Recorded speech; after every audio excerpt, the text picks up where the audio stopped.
Waswahili husema asiyejua maana haambiwi maana. Niliposimama mimi ni maeneo yanayofahamika kama Kongowea almaarufu Kengeleni, kilomita kadhaa kutoka katikati ya jiji la Mombasa.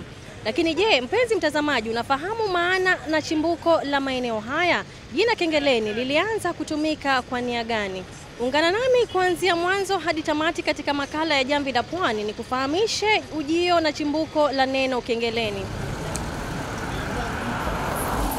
Ni eneo lililokusanya watu kutoka maeneo tofauti kwa biashara mbalimbali ikiwemo biashara ya mitumba, bidhaa za sokoni, chakula na biashara nyinginezo. Ni eneo lililojaa harakati kwani eneo hilo linaunganisha barabara kadhaa, ile ya Mombasa Malindi, Nyali Mombasa, sawia na kuwa eneo la maegesho ya magari. Ukistaajabu ya Musa utayaona ya Firauni, kwani baadhi ya wakazi hapa hawatambui chimbuko la jina Kengeleni kamwe, huku baadhi yao wakisema wamejizoelea kuiona kengele yenyewe ila wasitambue ujio wa kengele hiyo. Katika pitepite yangu ya muda mrefu ya kutafuta chimbuko na maana halisi ya Kengeleni, inaonekana ikiwa inaning'inia katika ukuta wenye sura ya zamani. Lakini hapa watu walipokuja ona hii kengele na wakaita Kengeleni, iko na maana yake, kwa sababu haikuwekwa ni county government ya Mombasa, iliwekwa kitambo. Nilikutana ana kwa ana na mzee Peter Kadenge Gabriel ambaye alinielezea chimbuko la jina Kengeleni, akisema alisumuliwa na babu yake mzee Mzuri. Kwa mujibu wa mzee Kadenge, kengele hiyo ilitumika wakati wa wamishenari, watu ambao walikuja kufanya biashara. Watu wale ilikuwa ni Wareno na waliweka na maana yake hii kengele, kwa sababu watu wa biashara wale walikuwa ni wale watu wa kushika watu minyororo, kulingana na historia ya babu walikuwa wanasema. Kushika watu ambao walikuwa wanaweka minyororo na kuwazuia kuwafanyia biashara.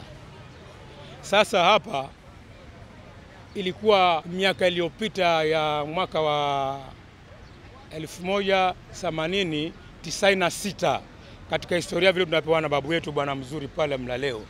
Ilitokea na mambo ya slave trade. Hapa zamani slaves walikuwa wanaletwa hapa, wakikamatwa nje wanaletwa na wakoloni, kabla wajaoga wanaasembliwa hapa, alafu bahari iko just next hapa chini. Kabla wajapelekwa pale, wanapelekwa, wanatolewa hapa, wanaenda wanaogelea pale baharini, ndio wanaenda.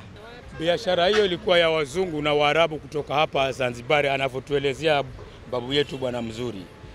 Wazungu wale ilikuwa ni Wareno. Waarabu walikuwa kutoka hapa Tanzania Zanzibar hapa kuja kuchukua watumwa. Sasa baadhi ya wale watumwa wengine walikuwa wanawachukua kutoka sehemu za Tanzania ambao walikuwa wanaitwa Wanyasa. Wengi walikuwa wameweka pale mbele ya kisimani.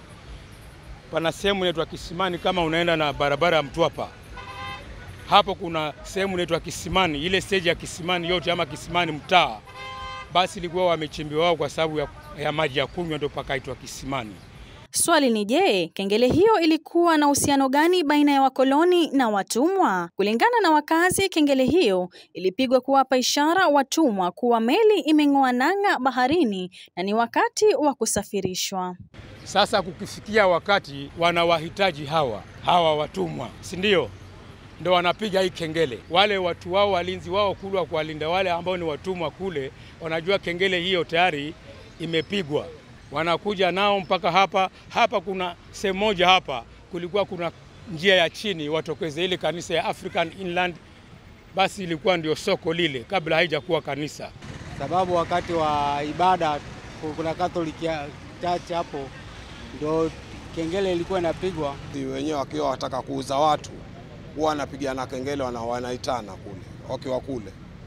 Naambiana kuwa watu wa kitambo, wazee wa kitambo walikuwa wanasimamia hapa, na kama vile kuna mashambulizi pale na mbali pia walikuwa wanakutana hapa.